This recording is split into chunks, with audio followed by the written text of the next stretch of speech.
నల్గొండ పట్టణంలో డబుల్ బెడ్రూమ్ల ఇళ్లకు సంబంధించినటువంటి విషయంలో ప్రభుత్వ అధికారులు తాత్సారం చేస్తూ ఉన్నారు.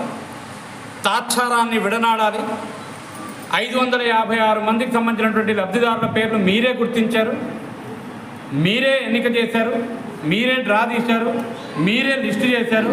ఆ లిస్టులో ఉన్నటువంటి పేర్లందరికీ కూడా మీరే లబ్ధిదారులకు నీకు మంజూరైంది అనేటటువంటి విధంగా ఒక కాగితం ఇచ్చారు. ఇచ్చినటువంటి కాగితానికి ఇల్లు మాత్రం ఇవ్వలేదు.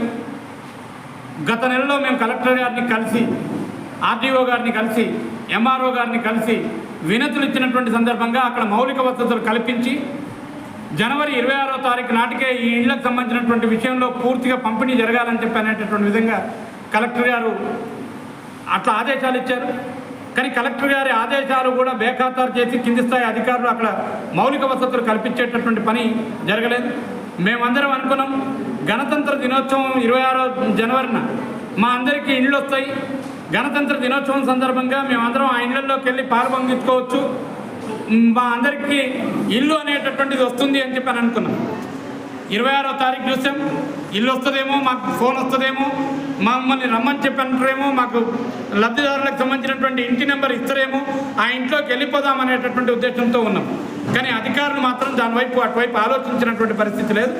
ఇప్పటికైనా వెంటనే అధికారులు ఆ లిస్టును తీసి లిస్టులో ఉన్నటువంటి వాళ్ళందరినీ కూడా పిలిచి వాళ్ళకు వెంటనే ఇవ్వకపోతే తదుపరి కార్యక్రమం ఏంటి అనేటటువంటిది మేము నిర్ణయించుకుంటాం.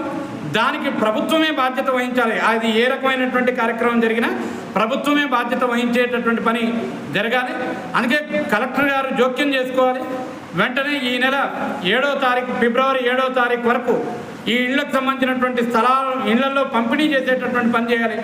రెవెన్యూ అధికారులతో రివ్యూ మీటింగ్ పెట్టాలి. అసలు ఇందులో వాస్తవాలు ఏంది అనేటటువంటి పరిశీలన చేయాలి.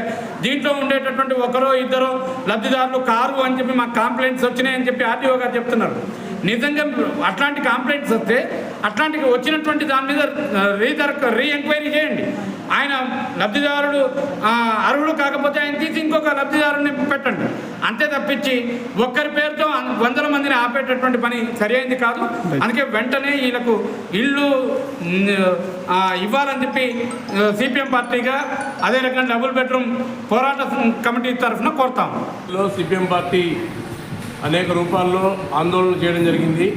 లాటరీ ద్వారా ఎంపికైన వారికి డబుల్ బెడ్రూమ్ ఇల్లు వెంటనే స్వాధీనపరచాలని చెప్పేసి పోరాటం చేసి కలెక్టర్ గారికి, ఎంఆర్ఓ గారికి, ఆర్డీఓ గారికి వినతిపత్రం ఇచ్చాం.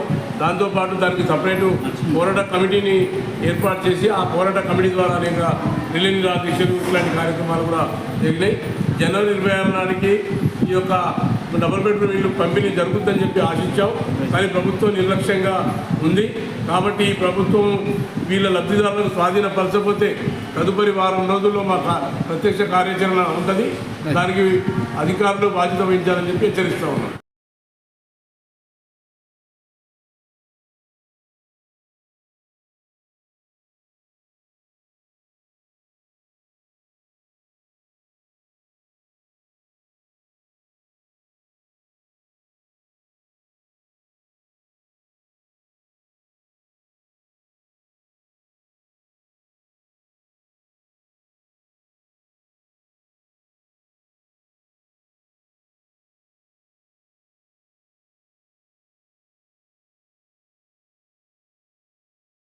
గత నెల రోజులుగా అనేక రూపాల్లో ఆందోళన కార్యక్రమాలు చేపట్టినప్పటికీ కూడా ఈరోజు డబుల్ బెడ్రూమ్ లబ్ధిదారులకు సంబంధించిన సమావేశం, లబ్ధిదారులతో ఒక మీటింగ్ ఏర్పాటు చేసుకోవడం జరిగింది.